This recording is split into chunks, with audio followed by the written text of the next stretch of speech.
આપણે અધ્યાય 9 રાજવિદ્યા રાજગુહ્ય ના અંતિમ શ્લોકનું અધ્યયન કરી રહ્યા છીએ. છેલ્લો શ્લોક એટલે શ્રીમદ ભગવદ્ ગીતાના 9મા અધ્યાયનો સાર. ભગવાને આખો ઉપસંહાર કર્યો છે. પહેલાં પારાયણ કરી લઈએ. 9મો અધ્યાય 34મો શ્લોક, પાન નંબર 151. મન્મના ભવ મદ ભક્તો મદ્યાજી મામ નમસ્કુરુ મામે વૈશ્યાશી યુક્તવૈવમ આત્માનમ મત્પરાયણ. મારામાં મનને પરો, મારો ભક્ત બન, મારું પૂજન કરનારો થા, મને પ્રણામ કર. આ રીતે આત્માને મારામાં પરોવીને મારે પરાયણ થયેલો તું મને જ પામીશ. ભગવાને આ શ્લોકમાં 4 આજ્ઞાઓ કરી છે. પહેલી આજ્ઞા છે મન મના ભવ, તું મારામાં મન પરોવનારો થા. બીજી આજ્ઞા છે મારો ભક્ત થા, મદ ભક્તો ભવ. ત્રીજી આજ્ઞા છે મદ્યાજી મામ, મારી પૂજા કર, મારી સેવા કર. અને ચોથી આજ્ઞા છે મામ નમસ્કુર, મને પ્રણામ કર. આમ કરવાથી તો મને પરાયણ થઈને મને જ પામીશ. આપણે ભગવાનની પહેલી આજ્ઞાનો વિચાર કરીએ છીએ, બહુ મહત્વની છે અને શ્રીમદ ભગવદ્ ગીતાનો સાર પણ છે અને ભક્તિ યોગનો સાર પણ છે. મન મના ભવ, આ ભક્તિ યોગની, ભક્તિ માર્ગની પહેલી શરત છે. મન આપ્યા વગર આપણે ભગવાન માટે કશું પણ કરીશું તો તેનો કોઈ અર્થ નથી. મન આપીને થોડું પણ કરીશું તો ભગવાન તેનો સ્વીકાર કરશે. ભગવાને કહ્યું મન મના, ભક્તિ માર્ગની આ પહેલી શરત. ભક્તિમાં ભગવાને પહેલું આપણી પાસે મન માગ્યું છે. મન મના ભવનો અર્થ મન મને આ, તારું મન મારામાં પરો. ભગવાનને મન આપવું એટલે શું કરવું? કેવી રીતે ભગવાનને મન આપી શકાય તેનો આપણે વિચાર કરી રહ્યા છીએ. મન એટલે શું? મન એ કોઈ પાર્ટ નથી, કોઈ વસ્તુ નથી, કોઈ પદાર્થ નથી. મન એટલે આપણી ઈચ્છાઓ, અનિચ્છાઓ, આપણો ગમો, અણગમ, આપણા સંકલ્પો, આપણા વિકલ્પ, આપણી ભાવનાઓ, જે આપણી અંદર સંગ્રહાયેલી છે, આપણી વૃત્તિ છે, આ બધું તેમાં છે. મન આપવું એટલે બધું ભગવાનને સોંપી દે. મન આપવું એટલે આ બધી જ વાતો, ઈચ્છા અનિચ્છા ભગવાનને સોંપી દેવા. ગમો અણગમો એ પ્રભુને સોંપવાનો.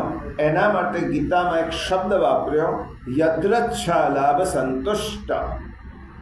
3જા અધ્યાયમાં ભગવાને શબ્દ વાપર્યો છે, યદ્રચ્છા લાભ સંતુષ્ટ. પ્રાપ્ત સ્થિતિમાં જે સંતોષમાન પ્રભુનો ઉપકાર સમજે તે જ ભક્તિ કરી શકે.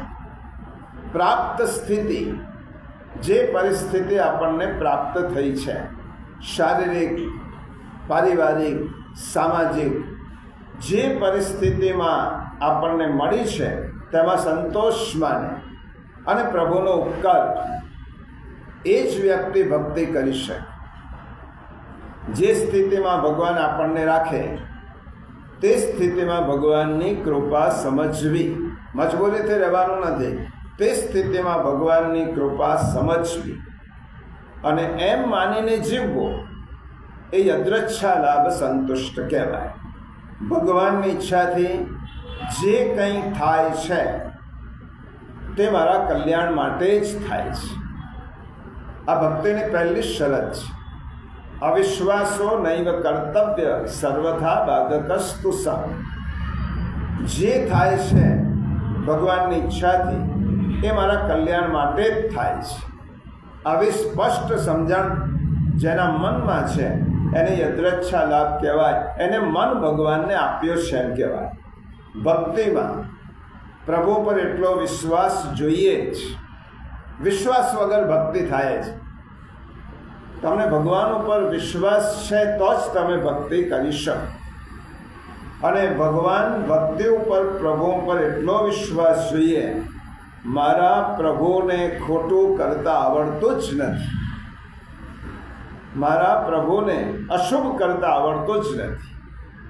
એટલા માટે પ્રભુ જે પણ કંઈ કરે છે, પ્રભુએ જે કર્યું છે અને પ્રભુ જે કંઈ કરવાના છે તે મારા માટે સારું જ કરશે, મારા માટે હિતકારક જ હશે. જે કરશે તે સારું કરશે. એટલા માટે મહાપ્રભુજી કહ્યું ને, ચિત્તોદ્વેગમ વિધાયાપી હરિર્યદિયત કરિષ્ય તથૈવ તસ્ય લીલેતિ મત્વા ચિંતામ ધૃતમ ત્યજે. ચિત્તોદ્વેગ, ચિત્તનો ઉદ્વેગ થાય ત્યારે ભગવાનનો નિર્ણય સમજી લો, એને મારા માટે સારું જ કર્યું છે, અને તેમ માનીને ચિંતાને દૂર કરી.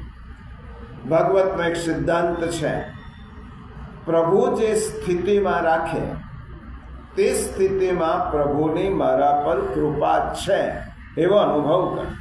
સુખ આવે ત્યારે જ નહીં, દુઃખ આવે ત્યારે. અને વિષય જુદો છે, પણ હરિરાય મહાપ્રભુજીએ શિક્ષાપત્રમાં ખૂબ સુંદર વાત કરી છે. જ્યારે આપણને દુઃખ આવે ત્યારે એમ સમજવાનું કે પ્રભુએ મારા તરફ દ્રષ્ટિ કરી છે. દુઃખ આવે ત્યારે એમ સમજવાનું કે પ્રભુએ હવે મારું અવલોકન મારા તરફ દ્રષ્ટિ કરીને હવે પ્રભુ મારી પાસે આવવાની છે. એટલા માટે તો કુંતી માતાએ દુઃખ માંગ્યું કે પ્રભુ દુઃખ આવે ત્યારે તમે અમારી સાથે હોવ છો, સુખ આવે ત્યારે અમને છોડીને જતા રહો છો. એટલા માટે પ્રભુ જે સ્થિતિમાં રાખે તે સ્થિતિમાં પ્રભુની મારા પર કૃપા છે એવો અનુભવ જેના મનમાં સતત થાય છે, એ યદ્રચ્છા લાભ છે, એને મન આપ્યું છે. શ્રી કૃષ્ણ કૃપાનો સતત અનુભવ,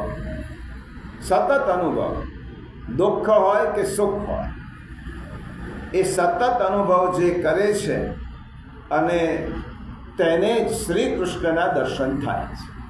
જેને પહેલાં કૃપાના દર્શન થાય પછી કૃષ્ણના, જેને સતત કૃપાનો અનુભવ છે તે જ વ્યક્તિને કૃષ્ણના દર્શન લાંબા ગાળે પણ થાય છે. શ્રીમદ ભાગવતના ચતુર્થ સ્કંદ અંગરાજાનું વ્યાખ્યાન છે, અને શ્રીમદ ભગવદ્ ગીતાના સિદ્ધાંતને સમજવા હશે તો શ્રીમદ ભાગવતનું દ્રષ્ટાંત સમજવું જ પડશે. કારણ કે હું ઘણીવાર આપણો એક કહું છું, સિદ્ધાંત ભગવાને ગીતામાં કહ્યા છે અને દ્રષ્ટાંત ભાગવતમાં છે. સિદ્ધાંતયુક્ત ગીતા છે અને દ્રષ્ટાંત સહિત ભાગવત છે.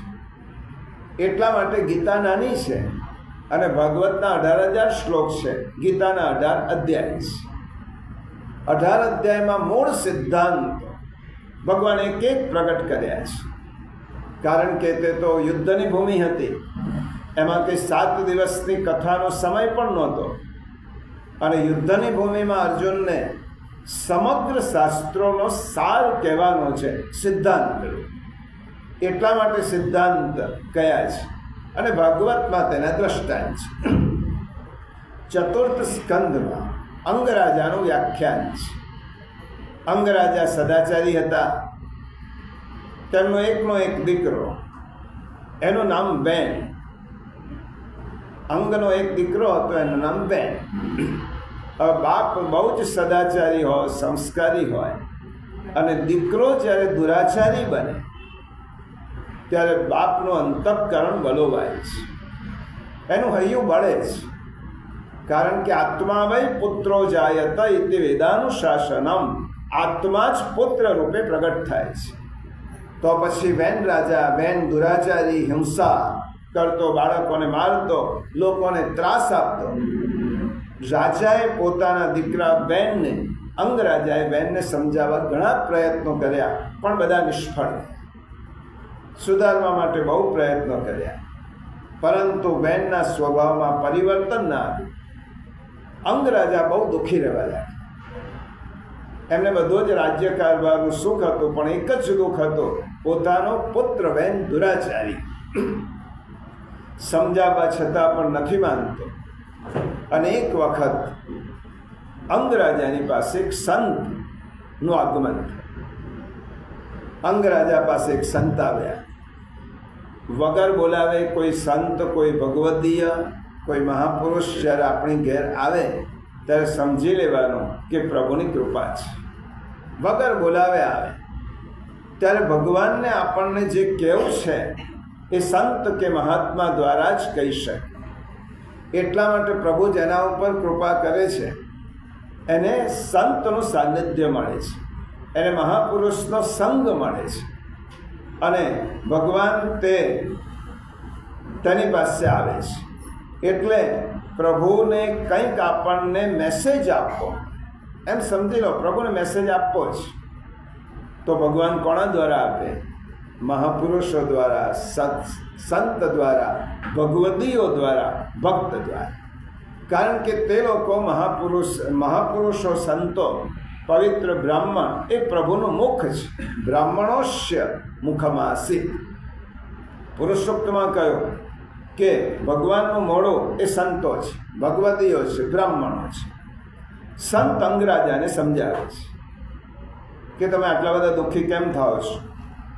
ત્યારે અંગરાજાએ કહ્યું કે આ જ કારણ છે અને મારા દુઃખનું નિવારણ કેવી રીતે થાય? કારણ કે દીકરો સારા રસ્તે આવતો જ નથી, દુષ્ટ છે, અસંસ્કારી છે, આના કારણે હું દુઃખી રહું છું.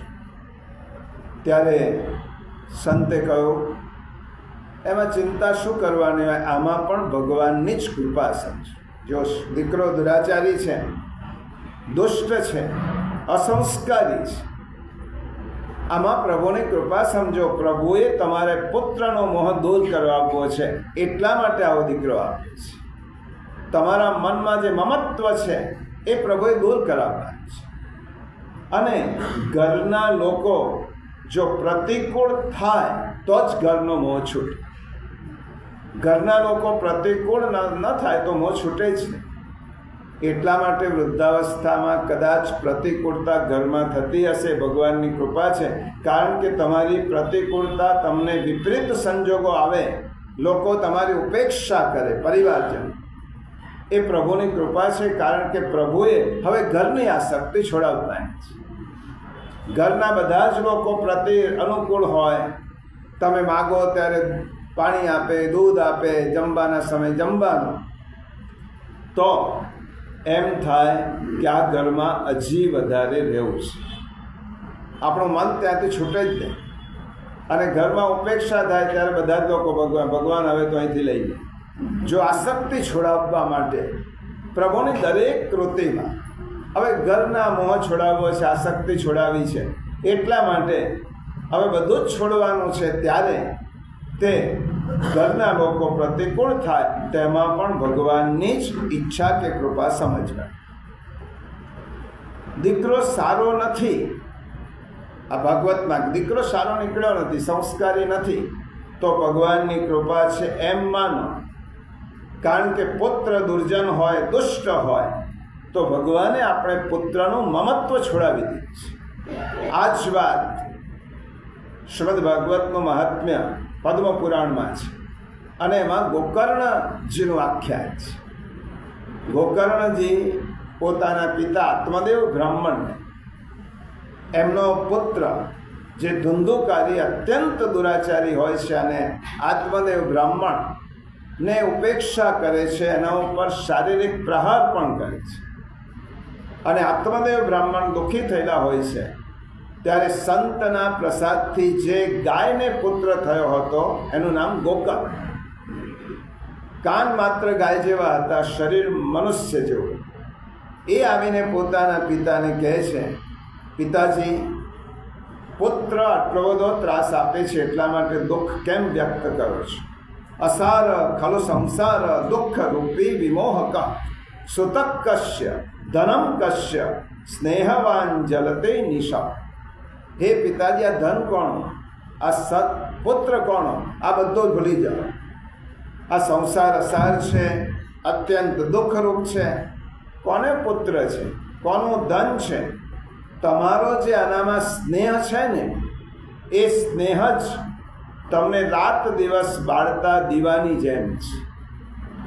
તમારો સ્નેહ આસક્તિ છે એ રાત દિવસ બળતા દીવાની જેમ છે. માટે આ મારો પુત્ર છે, આ અજ્ઞાન છોડી દો અને ભગવદ ભક્તિ કરો. વનમાં જાઓ, 10મા સ્કંદનો પાઠ કરો અને જીવનો ઉદ્ધાર. આ વ્યાખ્યાન ગોકર્ણજી પદ્મપુરાણમાં છે. અંગરાજાને સંત કહે છે, દીકરો સારો નથી એ ભગવાનની કૃપા સમજ, કારણ કે તેને મમત્વ છોડાવ્યું છે. તમારો દીકરો બહુ જ લાયક હોય, સંસ્કારી હોય, ત્યારે પણ મનને સમજાવો. આ પણ ભગવાનની કૃપા છે, કારણ કે ભગવાનની ઈચ્છા છે કે હવે દીકરાને બધો જ સોંપી અને હું ભક્તિ કરું. દીકરો સંસ્કારી ન હોય તો પણ ભગવાનની કૃપા સમજો. પ્રભુએ મમત્વ છોડાવ્યું છે. અને દીકરો સંસ્કારી હોય, સદ્ગુણી હોય, આપણા કયામાં હોય, ત્યારે એમ સમજો કે પ્રભુની ઈચ્છા છે કે હવે ઘરની જવાબદારી દીકરાને સોંપી અને મારે ભક્તિ કરવી જોઈએ વધારે. એટલે મારી ભક્તિ વધારવા માટે દીકરો સારો હોય તો સમજવાનું પ્રભુ આપની કેટલી કૃપા છે કે તમારી ભક્તિ વધારવા માટે મને આવો દીકરો આપી અને સંસારની જવાબદારીમાંથી મને મુક્ત કરી દે. ત્યારે પણ ભગવાનની કૃપા સમજો. દીકરો લાયક હોય તો ઘરની જંજાળ છોડીને ભગવાનની ભક્તિ વધારે. દીકરો નાલાયક હોય તો એમ સમજો કે એનું મમત્વ છોડી અને ભગવાન તરફ જવાનું છે. બંનેમાં ભગવાનનો ઉપકાર. હું જે ભક્તિ કરું છું તે ભક્તિ ઓછી લાગતી હશે ભગવાનને, એટલા માટે દીકરો સુપુત્ર આપ્યો છે. હવે હું ભક્તિમાં મન બાળું. દીકરો નાલાયક હોય તો સંસારની મહાશક્તિ છોડો અને ભગવાનની કૃપા માનો. અને દીકરો લાયક હોય તો ભગવાને મારી ભક્તિ વધારવા માટે આ અનુકૂળતા આપી છે, આ અવકાશ આપ્યો છે અને ભગવાનનો ઉપકાર. અને કદાચ ઘરમાં દીકરો ન હોય તો પણ હૈયું બાળશો. દીકરો કુસંસ્કારી હોય તોય કૃપા, સંસ્કારી હોય તોય કૃપા. દીકરો ન હોય તો પણ નિસંતાન છે તો પણ ઘણા લોકોને દીકરો ન હોય તો જીવ બાળે છે. મને દીકરો નથી, મને દીકરો નથી, પુત્ર નથી. દીકરો ન હોય તેટલો સમજી લો, ભગવાને તમને ચેતવી દીધા છે. હવે આ સંસારની કોઈ માયા આસક્તિ વગર પ્રભુ તમને બોલાવવા માંગે છે. ભગવાને તમારું કલ્યાણ દીકરો નહીં કરે, તમારી જાતે જ કરવાનું છે. દીકરો ન હોય તો પણ સમજી લો, કોઈ પિતાનું કલ્યાણ પુત્ર કરી શકતો નથી. કારણ કે ગીતામાં ભગવાને કહ્યું, ઉદ્ધરેદ આત્મનાત્માનમ આત્માનમ અવસાદયે. તારો ઉદ્ધાર તારે જાતે જ કરવાનો છે. તમારી લાગણી તમને જેટલી છે એટલે બીજાને ન હોય. પોતાના કલ્યાણની ચિંતા પોતાને જેટલી છે એટલી બીજાને ન હોય. આ ઉપનિષદનો સિદ્ધાંત છે. એટલા માટે માણસ પોતાનું વિચારે છે. દીકરો શું કરે? દીકરો નથી તો પણ ભગવાનની કૃપા છે. આ પણ શ્રીમદ ભાગવતમાં કહ્યું, નારાયણ ઉપનિષદમાં કહ્યું છે, કર્મથી મુક્તિ મળતી નથી, ધનથી મુક્તિ મળતી નથી અને પુત્રથી મુક્તિ મળતી નથી. આ હોય તો જ મુક્તિ મળે એવું નથી. સદગતિનો આધાર આપણા સત્કર્મ પર છે. આપણી સદગતિનો આધાર શેના ઉપર છે? આપણા કરેલા સત્કર્મ પર. પુત્ર જ જો સદગતિ આપી શકતો હોય તો દુનિયામાં બધા જ પુત્રવાળાને સદગતિ મળી જાય. જો પુત્રને કારણે જ તમારી સદગતિ થતી હોય તો દુનિયામાં જે પુત્રવાન છે એમને સદગતિ મળે, પણ એવું થતું નથી. કેટલાક લોકો આપણે કેટલીક ગેરસમજણ છે. ઘણા લોકો એમ સમજે છે, પુત્ર નથી તો પિંડદાન કોણ કરશે? પુત્ર નથી તો પિંડદાન નહીં કરે અને મને મુક્તિ નહીં મળે. પિંડદાન તમને સંતોષ આપે છે, મુક્તિ આપતું નથી. આ સમજી લો. પિંડદાન પુત્ર કરે તો તમે જે યોનિમાં હો એ યોનિમાં તમને સંતોષ પ્રાપ્ત થાય અને એ સંતોષ થાય એ યોનિમાં. તો પિંડદાન એટલે શું? આત્માને જે યોનિમાં જન્મ મળ્યો છે, તમે અહીંયા જ્યારે કશું દાન કરો છો ત્યારે તેને પહોંચતું તેના મનમાં એક સંતોષ થાય છે કે મારા પુત્રએ મને આપ્યું છે. એટલા માટે મુક્તિ મેળવવાનો પ્રયત્ન તો જાતે જ કરવો પડે. પિંડનો અર્થ શું થયો? આપણે સમજતા નથી, એટલી બધી ગેરસમજ. પિંડનો અર્થ શું થયો? શરીર. પિંડનો અર્થ દેહ.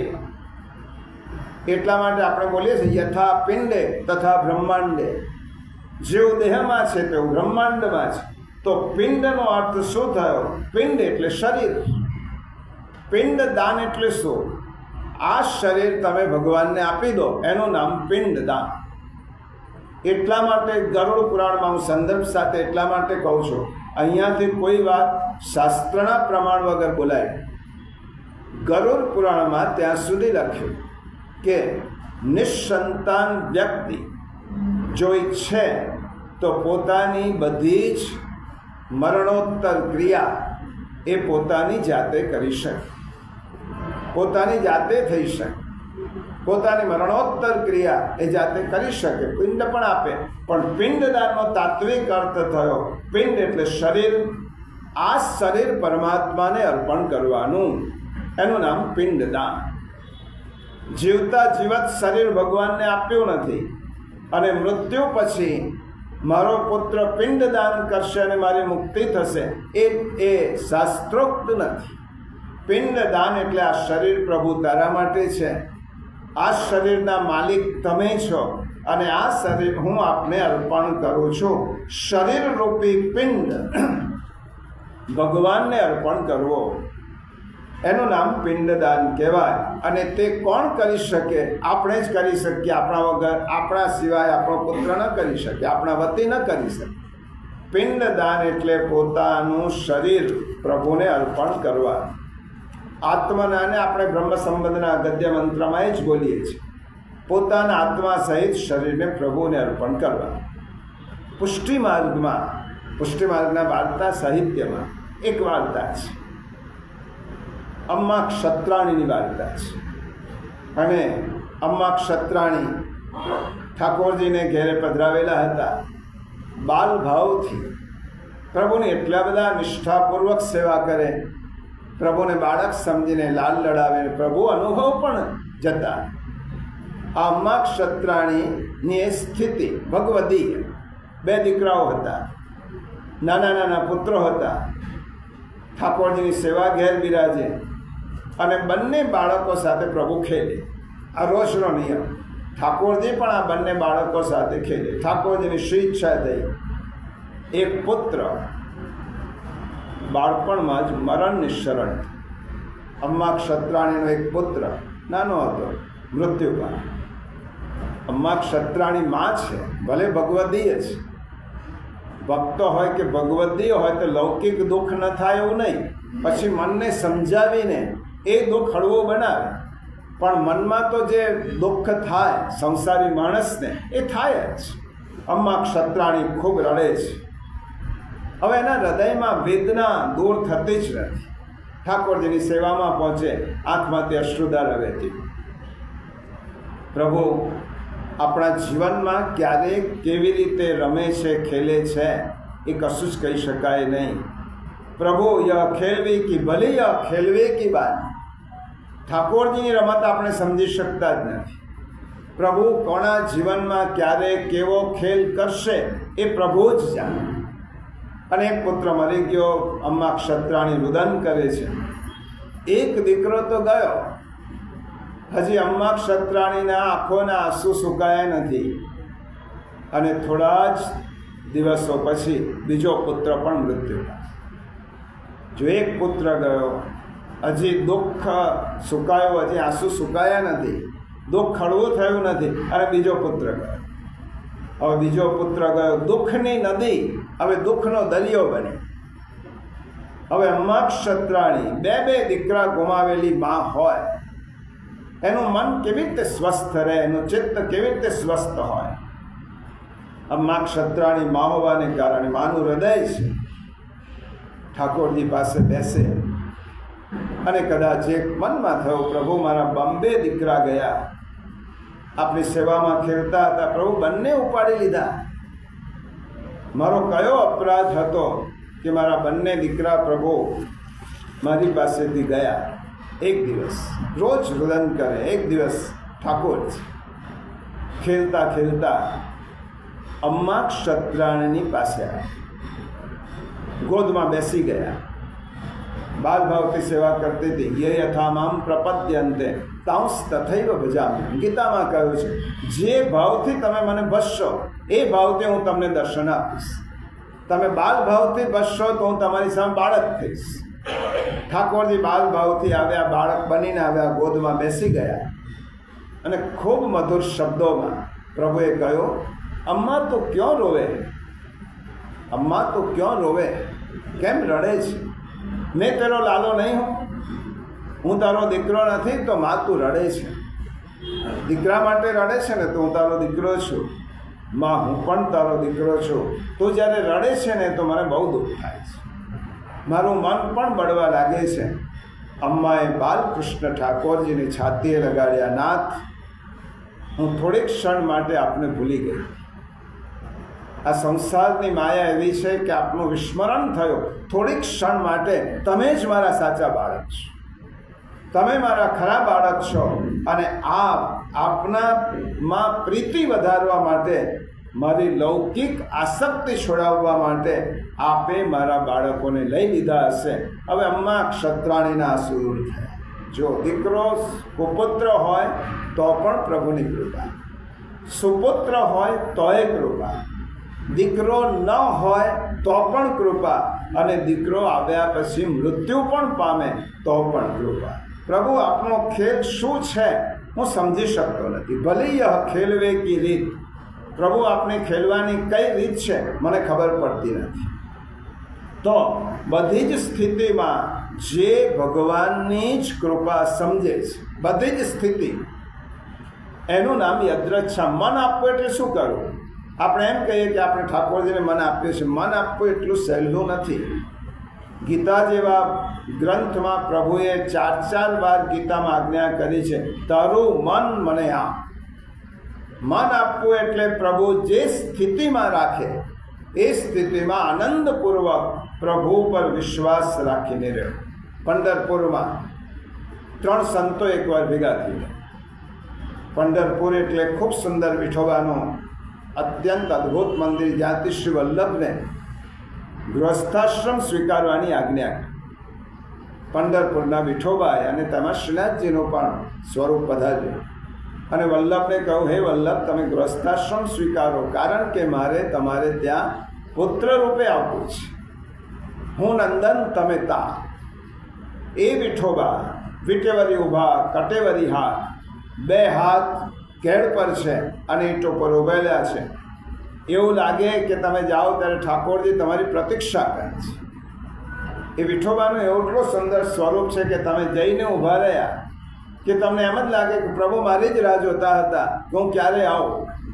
અને પ્રભુ દર્શન માટે લાલાયિત, મારા દર્શન માટે પ્રભુની ઈચ્છા હતી. એકવાર 3 સંતો ભેગા થઈ ગયા.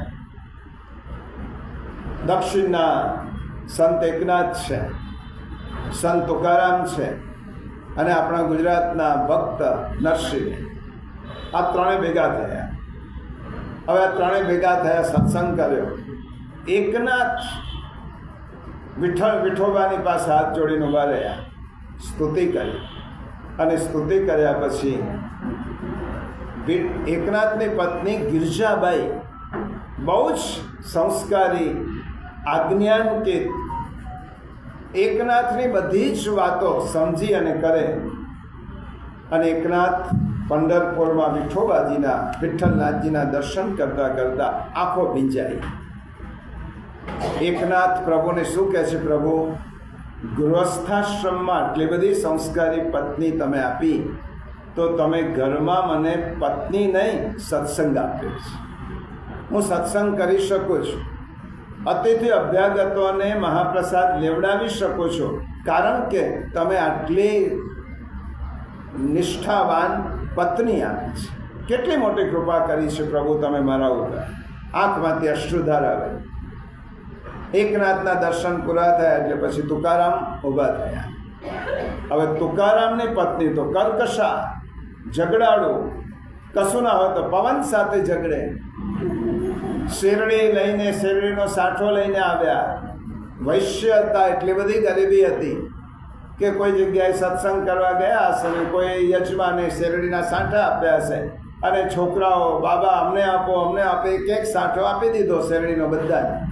દૂરથી તુકારામની પત્ની જોઈ, બહુ મોટો ઉદાર થઈ ગયો છે, ઘરમાં તો ખાવાનું નથી ને આ બધાને વેચી દે છે. એક સાંઠો લઈને આવ્યા અને પેલીને એટલો ગુસ્સો થયો કે એ સાંઠો તુકારામના હાથમાંથી લઈ અને પીઠ પર એવો ઘા કર્યો કે 2 ટુકડા થયા. તુકારામે કહ્યું, મારો પ્રભુ કેટલો દયાળુ છે, એક તારા માટે ને એક મારા માટે. આ એક સાંઠો તું ખા, એક ટુકડો તું ખા, એક હું ખાઉં. આ ઝઘડાળુ તુકારામની પત્ની. અને તુકારામ પ્રભુની પાસે જઈને કહે છે, પ્રભુ બહુ જ કૃપા કરી, આવી કર્કશા પત્ની આપી, એટલા માટે એની પાસે હું બેઠા વગર તારી પાસે બેસું ને વધારે સ્મરણ કરું છું, એટલા માટે આવી પત્ની આપી. બહુ જ કૃપા કરી છે પ્રભુ. તારી કૃપાનું શું વર્ણન કર્યું. મારી પર એટલી બધી કૃપા કરી, ગૃહાશક્તિ છોડાવી છે અને તારું સ્મરણ વધારવા માટે તે એ પત્ની આપી. આંખમાંથી આંસુ આવ્યા. પછી નરસિંહ મહેતાનો વાત. નરસિંહ મહેતા પ્રભુ પાસે ગયા. હવે એમની પત્ની તો અધવચ્ચે મૃત્યુ પામી હતી. એટલે નરસિંહ મહેતા ભગવાનને હાથ જોડીને વિઠ્ઠલનાથજીને કહેવા લાગ્યા, પ્રભુ સારું થયું, ભલું થયું, ભાગી જંજાળ, સુખે ભજીશું શ્રી ગોપાલ. પ્રભુ પત્ની લઈ લીધી, કોઈ ફરિયાદ નથી. હમણાં સુધી 3 હતા, હવે આપણે 2 એકલા રહ્યા. હવે આપણને કોઈ પૂછનાર નથી. આપણે સાથે બેસીશું, સત્સંગ કરીશું, વાતો કરીશું, સેવા કરીશ. આ 3 મહાનુભાવ. એકની પત્ની સદગુણી છે તો પણ કૃપા, પ્રભુની કૃપા. એકની પત્ની કર્કશા છે તો પણ કૃપા. અને એકની પત્ની અધવચ્ચે લઈ લીધી પ્રભુએ તો પણ કૃપા. ભગવાન જે સ્થિતિમાં રાખે એ સ્થિતિમાં સંતોષ માનીને રહેવું. આનો અર્થ થયો ભગવાનને મન આપ્યું. જે સ્થિતિમાં રાખે એ સ્થિતિમાં રહેવું. આપણે યદ્રચ્છા લાભ સંતુષ્ટ એ ગીતાનો જે ભગવાને શબ્દ કયો છે તે વિચારતા હતા. તેનો રસ્તો આવો એકદમ ઊંચો કૂદકો આપણાથી ન મરાય. આવી આ તો બહુ ઊંચી સ્થિતિ છે ભક્તિ. જે સ્થિતિમાં પ્રભુ રાખે એ સ્થિતિમાં રહેવાની અવસ્થા તો નરસિંહની છે, તુકારામની છે, એકનાથની છે. પણ આપણે તો સંસારિક માણસો છે. એટલા માટે ભૂતલ પર 550 વર્ષ પહેલાં શ્રી મહાપ્રભુજી પધાર્યા અને કલિયુગના જીવોને આટલો બધો કઠિન રસ્તો કદાચ શક્ય ન હોય એટલા માટે એમને શુદ્ધ પ્રેમ લક્ષણા ભક્તિ સમજાવી. તમે બધું જ છોડી નહીં શકો, એકદમ ભગવાન માટે બધું જ છોડી નહીં શકો. તમે શું કરો કે મહાપ્રભુજી અને ગુસાઈજી આપણને રસ્તો બતાવ્યો. આપણી ઈચ્છાઓ અને આપણી વચ્ચે ભગવાનને રાખી દો. આ એક મધ્યમ માર્ગ, શુદ્ધ પ્રેમ લક્ષણા ભક્તિનો માર્ગ. તમે સંસારમાં છો, તમે બધું જ નહીં છોડી શકો. તમે ઈચ્છાઓને પણ એકદમ નહીં છોડી શકો. તો શું કરો? તમારી અને તમારી ઈચ્છાઓ અને તમારી વચ્ચે ઠાકોરજીને પધરાવી દો. તમારી ઈચ્છાઓ ઠાકોરજીને સોંપી દો. પ્રભુ માટે ઈચ્છા, સારું ખાવાની ઈચ્છા થાય છે, પહેલાં પ્રભુનું સ્મરણ. સારું પહેરવાની ઈચ્છા થાય છે, પ્રભુનું સ્મરણ. સારો ઉપભોગ કરવાની ઈચ્છા થાય છે તો ઈચ્છાનું ઉર્ધ્વીકરણ.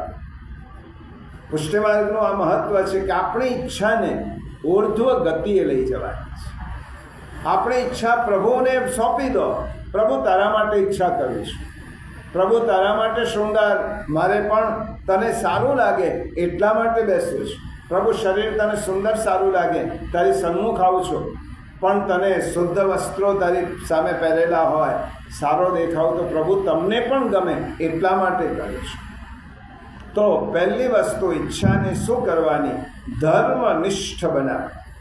સારામાં સારું ખાવાની ઈચ્છા છે તો પહેલી પ્રભુને ધરાવીને ખાવાની ઈચ્છા રાખો, પ્રભુના પ્રસાદ તરીકે ઈચ્છા રાખવાની, તો ઉપભોગ પણ થશે અને પ્રસાદ થશે. સામગ્રી આપણે લઈને ખાતા, જો ભાવનાનો જ ખેલ છે.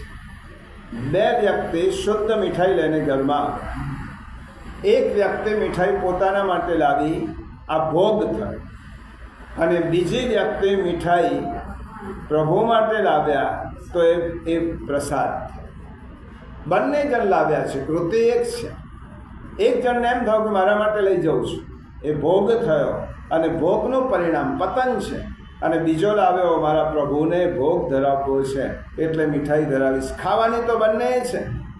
એક જણે ખાધી ભોગ તરીકે ખાધી અને બીજાએ પ્રસાદ તરીકે ખાધી, તો એકની બુદ્ધિ શુદ્ધ થાય અને બીજાની બુદ્ધિ બગડે. કારણ કે પોતાના માટે જે આપણે શીખી ગયા ત્રીજા અધ્યાયમાં શ્લોક, જે પોતાના માટે રાંધે છે અને પોતાના માટે ખાય છે, પાપને ખાય છે, ભુંજતે તે ત્વગમ પાપા યે પચંતી આત્મકારણા.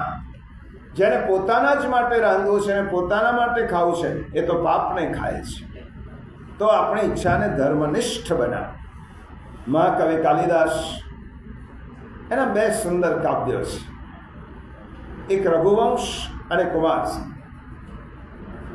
અને એમાં રઘુવંશ જે રામાયણના આધારે કાલિદાસે લખ્યું છે, મૂળ વસ્તુ આપણે આપણી ઈચ્છાને ધર્મયુક્ત બનાવવું કેવી રીતે બને, શ્રી મહાપ્રભુજીએ સમજાવ્યું, ગુસાઈજીએ સમજાવ્યું. અને પૂર્વ કાળમાં આવી રીતે પ્રભુને પ્રિય થયેલા હતા.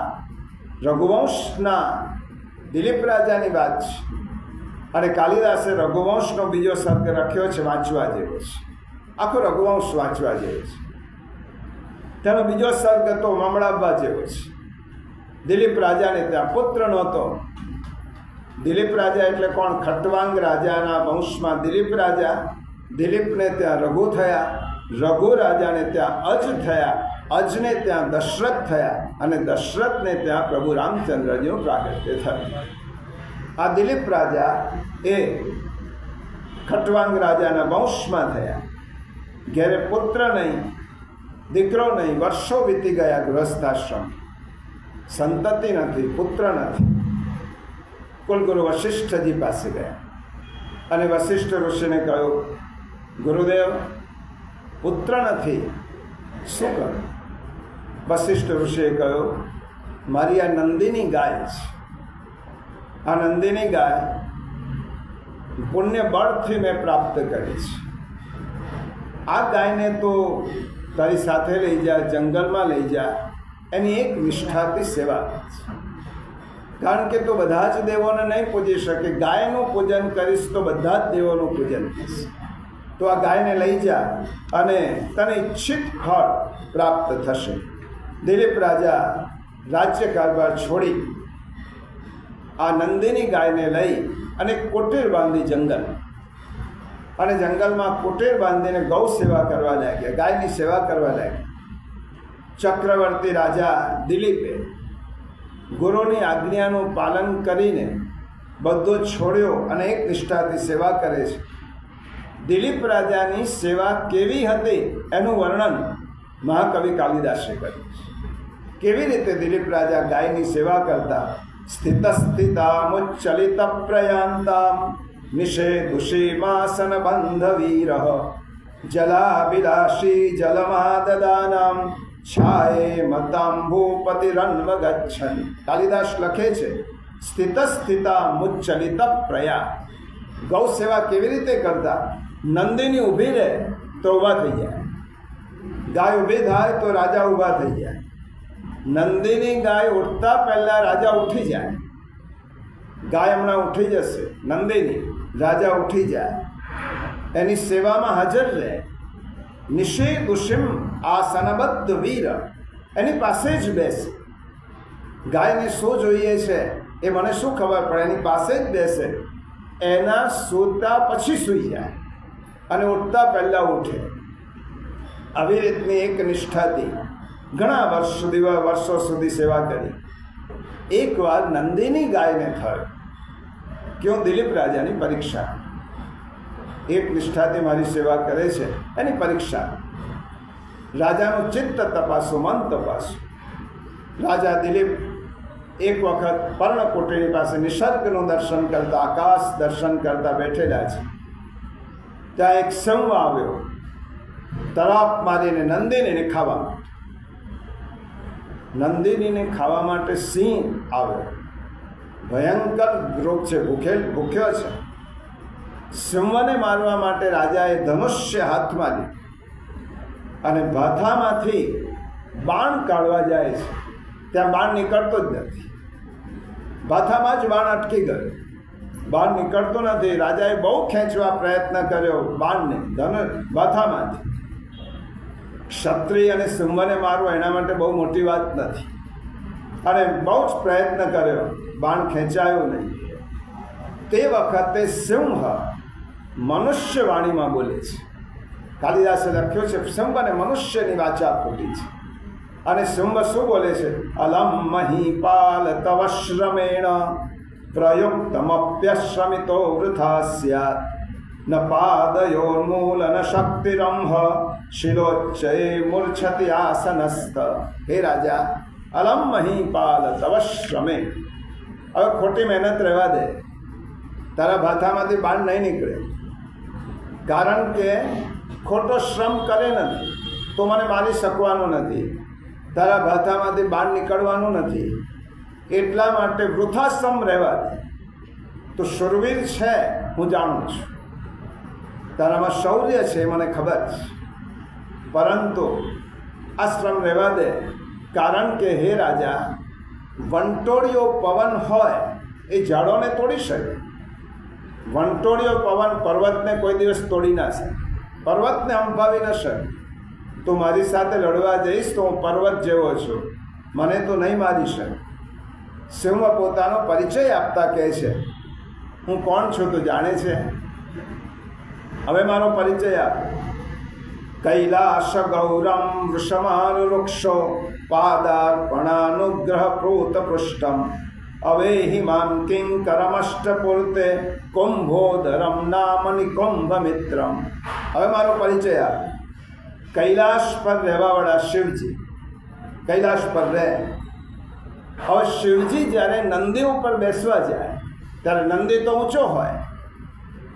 હવે શિવજીને એમ થાય કે નંદી ઊંચો છે, બેસવા જાય એટલે હું શિવજીની શું સેવા કરું, એટલે હું તેમને નંદીની પાસે જઈને ઊભો રહું. શિવજી મારા ઉપર પગ મૂકીને નંદી ઉપર અસવાર, મારા ઉપર શિવજી પગ મૂકે અને નંદી પર અસવાર થાય. એવો કુંભોદર નામનો એમનો સેવક છે. હું શિવજીનો સેવક છું, કુંભોદર. મારી રોજની સેવા જોઈ અને શિવજી પ્રસન્ન થયા. હું શિવજીનો સેવક હોવાથી મારી તરફ વાંકી દ્રષ્ટિ કરવાનું સામર્થ્ય આ બ્રહ્માંડમાં કોઈનામાં નથી, એટલે તો મને કશું નહીં કરી શકે. હું શિવનો સેવક છું. અને જો રાજા આગળ ઝાડ દેખાય છે, આ ઝાડ શું છે ખબર છે? અમુમ પુર પશ્યસી દેવદારુમ પુત્રી કૃતો સૌવૃષભધ્વજેન. આજે દેવદારુનું વૃક્ષ છે ને, એ પાર્વતી માતાએ પુત્ર તરીકે તેને પાડ્યું છે. જો આ કાલિદાસ તો પ્રકૃતિનો કવિ છે. આ વૃક્ષને પોતાના પુત્ર ગણીને તેનું જતન કર્યું છે, પ્રેમથી પાડ્યું છે. કાલિદાસ જુઓ, માણસ, દેવ, પશુ, વૃક્ષ આ બધાને ભેગા કર્યા છે આ પ્રસંગ. માણસ પણ છે, પશુ પણ છે, વૃક્ષ પણ છે, દેવ પણ છે. અને આ અમુમ પુરમ પશ્યસી દેવદાર. પાર્વતીએ પુત્રની જેમ પાડ્યું છે, રોજ પાણી પીવડાવે, તેનો ઉછેર કરે. હવે મોટું થયું વૃક્ષ, ત્યારે મદોન્મત્ત હાથી જંગલમાં આવે અને મદોન્મત્ત હાથીના ગંડસ્થળ પર ચેડ આવતી હોય, એટલે દેવદારુના વૃક્ષની પર પોતાનું ગંડસ્થળ ઘસે ચેડ દૂર કરવા માટે. એના કારણે વૃક્ષની છાલ ઉખડી જાય. એટલે પાર્વતી માતાને બહુ દુઃખ થાય કે આ મારો પુત્ર સમાન વૃક્ષનો આ મદોન્મત્ત હાથી આવી અને તેને આટલો બધો કષ્ટ આપે છે. એક દિવસ પાર્વતી માતા શિવજીને કહ્યું, તમે આ વૃક્ષનું રક્ષણ કરવા માટે કોઈને નિયુક્ત કર.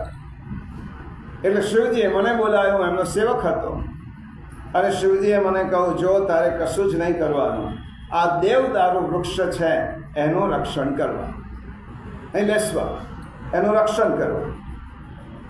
અને ત્યારે મેં કહ્યું શિવજીને, સિંહ કહે છે કે તમે મને આ જવાબદારી સોંપી, પણ મારે ખાવાનું શું? ત્યારે શિવજીએ કહ્યું, કંઈ કોઈ શ્વાપદ આવે એને ખાઈ જવા, આ તારો શિકાર, હું તને આ છૂટ આપું છું. તારે કોઈ પશુ આવે, જાનવર આવે, તને ખાઈ જાય. હવે સિંહ કહેવા લાગ્યો, હવે જે દિવસથી હું અહીંયા બેઠો છું તે દિવસથી કોઈ શ્વાપદ આવતો જ નથી. હું તો ભૂખ્યો થયો છું, કોઈ જાનવર, પશુ, કશું જ નથી આવતો, ઉપવાસી છું, અને મને ભૂખ લાગી છે, અને ઘણા દિવસ પછી તારી ગાયને મેં જોઈ છે. હવે એને હું નહીં છું, આ ગાય મારું ભક્ષણ છે, એને ખાઈશ. દિલીપ રાજાએ સિંહને બહુ સમજાવ્યું, આ તારી ગાયને ખાઈશ, પણ સિંહ અડગ રહ્યો. રાજાએ કહ્યું, તું ભૂખ્યો જ છે ને, તને ખાવાનું જ જોઈએ ને, તને શિકાર જોઈએ ને, એક કામ કર, તું મને ખાઈ જા, આ ગાયને છોડી. તને ખાવાનું જ જોઈએ તો હું કોળીઓ થવા તૈયાર છું. દિલીપ રાજા સિંહને વિનંતી કરે છે, કિમપ્ય હિંસસ્ય તવસ ચેન મતોહમ યશસ શરીરે ભવ મે દયા. હે સિંહ, હું તને વિનંતી કરું છું, આ શરીરને તું મારી નાખ, મારા કીર્તિરૂપી યશને જીવતો રહેવા. કારણ કે ક્ષત્રિય કોણે કહેવાય?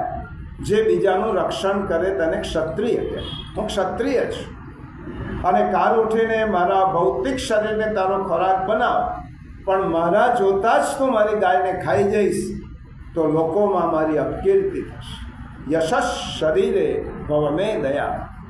મારા યશરૂપી શરીરને જીવતો રાખ, અને મને તો ખાઈ જાય.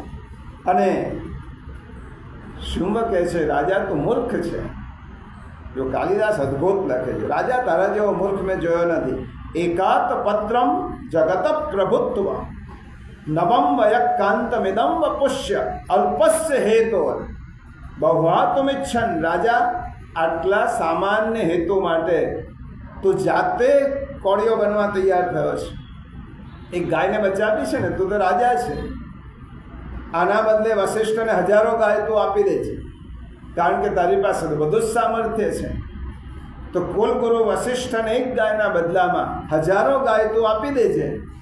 તું આ ગાયને મને અલ્પસ્ય હેતો, આટલા નાના સ્વાપદ માટે તો તારી જાતને તું વિચાર કર. તું ચક્રવર્તી રાજા છે, અને આટલા નાના કાર્ય માટે તું જાતે જ શિકાર થવા તૈયાર થયો છે. દિલીપ રાજા કહેવા લાગ્યા, ક્ષતાત કિલમ પ્રાયદ ઇત્યુદદ્ર ક્ષત્રસ્ય શબ્દો ભુવનેશુ રૂઢ.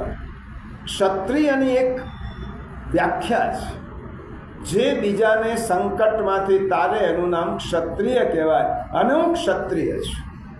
તો આ ગાયને ન બચાવી શકું, માટે હું વિનંતી કરું છું કે હવે તું મને જ ખાઈ જા, મારા યશરૂપી શરીરને જીવતું રહેવા દે, અને મને ખાઈ જા. હું ગાયને નહીં બચાવી શકું તો મારી કુળની કીર્તિ લજવાશ.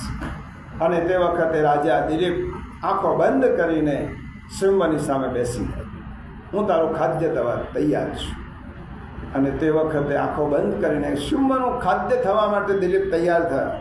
ત્યાં જ અવાજ આવ્યો, ઉત્તિષ્ઠ વત્સેત્ય મૃતાયમાન. હે અમૃત રૂપે પુત્ર, ઊભો થા. અને આ વાક્ય સાંભળ્યું ત્યારે દિલીપ રાજાએ આંખો ખોલી. સામે ગાય હતી, સિંહ ગાયબ થઈ ગયો. નંદીની ગાય જ હતી, સિંહ ગાયબ થયો. નંદીની ગાય કહેવા લાગી, હે વત્સ, અમૃતથી ભરેલા હે પુત્ર, હું તારા પર પ્રસન્ન છું. બોલ, શું જોઈએ છે? તોને ખબર છે હું વશિષ્ઠની કામધેનુ છું. આ નંદીની ગાય પોતાનો પરિચય વશિષ્ઠની કામધેનુ છું. મેં મારી માયાથી આ સિંહને ઊભો કર્યો છે.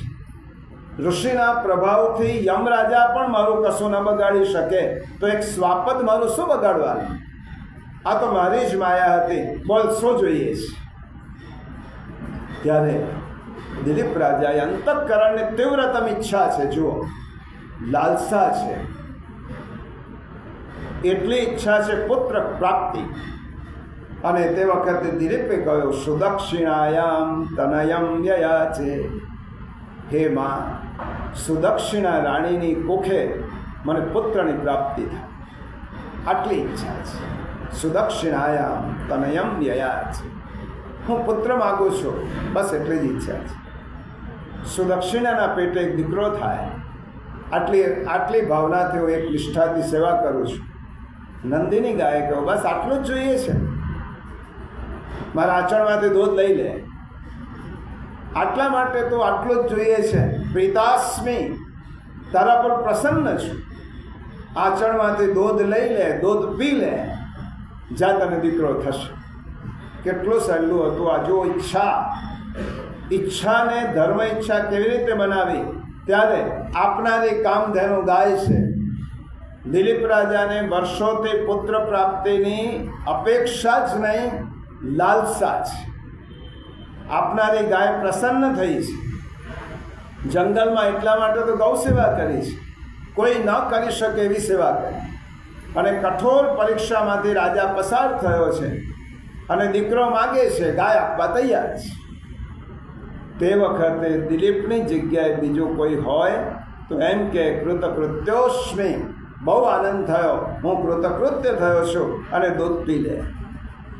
ત્યારે દિલીપ રાજા હાથ જોડીને નંદિની ગાયને કહે છે, હે ગૌ માતા, તમે મારા પર પ્રસન્ન થયા છો, તમારી વાત બરાબર છે, પણ મારાથી તમારું દૂધ પીવાય નહીં. કેમ આમ કહે છે? તો એટલા માટે તો આટલી સેવા કરે છે. મારે અધાર્મિક રીતે મારી ઈચ્છા પૂરી કરવી નથી, અધાર્મિક રીતે ઈચ્છા પૂરી નથી કરવી. નંદીને કહ્યું, અધાર્મિક એટલે શું? હું તને આપનારી છું. ત્યારે રાજાએ કહ્યું, હે માં, તારા દૂધ પર પહેલો અધિકાર તારા વાછરડાનો છે, મારો નહીં. પહેલો અધિકાર તારા દૂધ ઉપર વાછરડાનો છે. આંચળમાંથી નીકળેલું દૂધ પહેલાં વાછરડું પીએ. આવા ચરિત્રો ભારતમાં થયા છે. આ જ આપણી ભવ્ય સંસ્કૃતિ છે. આવા ચરિત્રો જ વિચાર કરો. પહેલો અધિકાર તારા વત્સનો છે, વાછરડાનો છે. બીજો અધિકાર હોમાર્થ વિધે, ગાયનું દૂધ હોમ યજ્ઞ માટે વપરાવું જોઈએ, એ બીજું છે. મારો નંબર તો માં હમણાં નથી આવતો. હોમાર્થ વિધે, યજ્ઞ હોમ માટે દૂધ જોઈએ. અને પછી પણ તો નંદિની કે પછી આપું તો પણ નહીં, કારણ કે તો કુલગુરુ વશિષ્ઠ ઋષિની સંપત્તિ છે, મારી સંપત્તિ નથી. કુલગુરુ વશિષ્ઠની સંપત્તિ છે, અને વશિષ્ઠ ઋષિની આજ્ઞા વગર હું દૂધ ન લઈ શકું. આ ધર્મ ઈચ્છા, જુઓ, આને કહેવાય ધર્મેચ્છા. લાભ આવીને સામે ઊભો છે, જે માગતો હોય બધું જ મળવાનું છે, અને તે વખતે રાજા કહે છે કે મને તારું દૂધ ન પીવા. આપણી ઈચ્છા અને વસ્તુ વચ્ચે ભગવાનને મૂકી દો. કોઈ પણ ઈચ્છાની સાથે ધર્મને જોડી દેશો તો ધર્મ ઈચ્છા થશે. ઘરમાં મીઠાઈનું પેકેટ લાવ્યા છે, સામગ્રી સિદ્ધ કરી છે, અને નાનું બાળક છે, ખાવાનું મન થાય અને તેમાં હાથ નાખશે, ત્યારે તમે શું કહેશો? ના, આ પહેલાં ઠાકોરજી માટે. આ ઈચ્છાને તમે ધર્મયુક્ત ઈચ્છા બનાવો. પહેલું આ ભોગ ઠાકોરજી અરોગશે, પછી તારાથી અરોગ.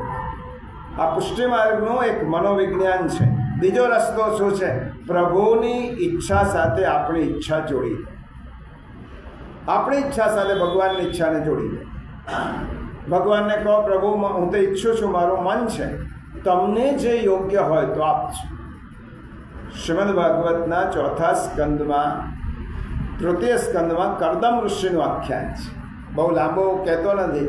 કરદમ ઋષિએ કઠોર તપ કર્યું, પ્રભુ પ્રસન્ન થયા, અને પ્રસન્ન થઈને કરદમ ઋષિને પ્રભુ કહેવા લાગ્યા, બોલો કરદમ વરદાનમાં. ત્યારે કરદમ ઋષિ શું કહે છે? પ્રભુ, આપના જેવો એક પુત્ર મારા ગૃહસ્થાશ્રમમાં જોઈએ. આ મારા મનની ઈચ્છા છે, પરંતુ આ ઈચ્છા જો યોગ્ય હોય તો જ પૂરી કરજો. મારી ઈચ્છા નથી, આ ઈચ્છા હું તમને સોંપું છું. મારા મનની ભાવના મેં કહી, આ મારી ભાવના છે, તમને જો યોગ્ય લાગે તો આ ઈચ્છા પૂરી કરજો. આ કહેવાય આપણી ઈચ્છામાં પ્રભુની ઈચ્છા જોડી દેવી. પોતાની ઈચ્છામાં પ્રભુની ઈચ્છા જોડી દઈએ તો મન ભગવાનને આપ્યું કહેવાય. અને ચોથો પ્રયત્ન છે, ચોથો ઉપાય છે યદ્રચ્છા. જેમ ભગવાન પાસે પણ ઈચ્છા માગવી નથી. પ્રભુની પાસે કંઈ ન માગીએ, માગ્યે પસ્તાવો થાય, ઉદાસી આવે નાથને, વેપાર સરીખું ગણાય. પ્રભુ પાસે એ પણ નથી માગ્યું. પ્રભુ મારી કોઈ માગણી જ નથી, મેં ઈચ્છા કરી જ નહીં. યદ્રચ્છામાં 3 વાતો હોય. મેં ઈચ્છા કરી જ નહીં, મારા મનમાં ઈચ્છા ઊભી જ થઈ, અને ભગવાનની પાસે મેં ક્યારેય માગ્યો નહીં, અને છતાં ભગવાને મોકલ્યું હોય તો સ્વીકારવાનું. આ યદ્રચ્છા કહેવાય. પોતાનામાં ઈચ્છા જ ખલાસ થઈ ગઈ છે, અને ભગવાન તમારી અંદર રહીને ઈચ્છા કરે કે તને નથી માગવું, પણ મારે તને આપવું છે. આ ભગવાનની ઈચ્છા. ધ્રુવને ભગવાન એ જ કહ્યું કે તને ભલે નથી જોઈતું રાજ્ય, પણ મારે તને આપવું છે. આ પોતાની ભગવાન તમારી અંદર ઈચ્છા કરે. જેવી રીતે મિલ માલિક એમ કહે કે આ મિલ ચલાવી શકું એવું મારું સામર્થ્ય નથી, ત્યારે મિલ સરકાર લઈ લે, અને સરકાર મિલ લે ત્યારે બધો જ વહીવટ સરકાર કરે. એવી રીતે આપણે શરીર ભગવાનની પાસે કહીએ, પ્રભુ બધું જ મેં સોંપેલું છે, મારે કશું જ ચલાવવું નથી, ત્યારે ભગવાન આપણા શરીર પર કબજો લે અને મહાપુરુષોના, ભક્તોના, ભગવદીઓના જીવનમાં રહીને પ્રભુ પોતે ઈચ્છા, અને પ્રભુ જ ઈચ્છા કરે, પોતે રહ્યો જ નહીં, બધું જ સોંપી દીધું. એટલા માટે 7મા સ્કંદમાં પ્રહલાદજી ભગવાનને આ જ કહે છે. નૃસિંહ ભગવાન પ્રહલાદજીને કહે છે વરદાન માગો. પ્રહલાદ ભદ્ર ભદ્રંતે પ્રીતોહંતે સુરોત્તમ. હે સુરોત્તમ પ્રહલાદ, હું પ્રસન્ન છું, વરદાન માગ. ત્યારે પ્રહલાદજી શું કહે છે? પ્રભુ તમે આપવા જ માગો છો. જો આ અંતિમ અવસ્થા છે યદ્રચ્છા, તમે આપવા જ માગો છો. પ્રભુએ જીદ કરી આપવાની. પ્રહલાદે જીદ કરી મારે કશું જ લેવું નથી. ભક્તિ કરીને તમારી પાસે કંઈ માગવું એ તો સોદો કહેવાય, એ તો વેપાર કહેવાય. મેં તમારી સાથે વેપાર નથી કર્યો, મેં ભક્તિ કરી છે, એટલા માટે નથી માગતું. નૃસિંહ ભગવાને કહ્યું માગ. તો પ્રહલાદજીએ કહ્યું જે માગીશ, જે માગો તે આપશો? ભગવાને કહું ચોક્કસ આપી. યદિ રાશિષ મે સાક્ષાત વરાંશ ત્વમ વરદર્શક. હે પ્રભુ આપવું જ છે તો મને એવું આપો કે મારા મનમાં ક્યારે પણ માગવાની ઈચ્છા છે. આપવું જ હોય તો આજ આપો. આજે નથી એમ નથી થતું, એમ નહીં, ક્યારે પણ મારા મનમાં માગવાની ઈચ્છા જ ન થાય. અને એટલા માટે યદ્રચ્છા, મન પ્રભુને આપવું એટલે પ્રભુ જે સ્થિતિમાં રાખે એ સ્થિતિમાં આનંદપૂર્વક રહે. આપણે આનંદપૂર્વક રહી શકતા હોય તો સમજવાનું ભગવાનને મન આપ્યું છે, અને ન રહી શકતા હોય તો સમજવાનું કે આપણું મન હજી આપણી પાસે અમાનત આપણી પાસે જ છે, પ્રભુને આપી નથી. એટલા માટે યદ્રચ્છા લાભ સંતુષ્ટો માટે ઈચ્છાને ધર્મયુક્ત બનાવો, ઈચ્છાને પ્રભુ ઈચ્છા સાથે ભેળવી દો. ઈચ્છો જ નહીં અને પ્રભુ તમારા વતી ઈચ્છા કરે, અને હૃદયમાં ઈચ્છાનું અંકુર જ ન ફૂટે એવી ભગવાનની પાસે માગણી કરો તો મન મના ભવ. તમે મન પ્રભુને આપ્યું ગણાશે. મન ભગવાનને આપો એટલે આટલું જ યાદ રાખો, આપણી બધી જ ઈચ્છાઓ પ્રભુને સોંપી. આ મન આપ્યું ગણાય. પછી આ શ્લોકમાં જે 3 વાતો કહી છે ભગવાન, એ સિદ્ધાંત મુક્તાવલીના ભક્તિના 3 સિદ્ધાંત છે. એનો વિચાર આપણે આવતા રવિવારે આવીશું, કરીશું. શ્રી વલ્લભે જે આજ્ઞા કરી છે એ જ ઠાકોરજીએ કરી છે, અને એ વાત આપણે આવતા રવિવારે આવીશું.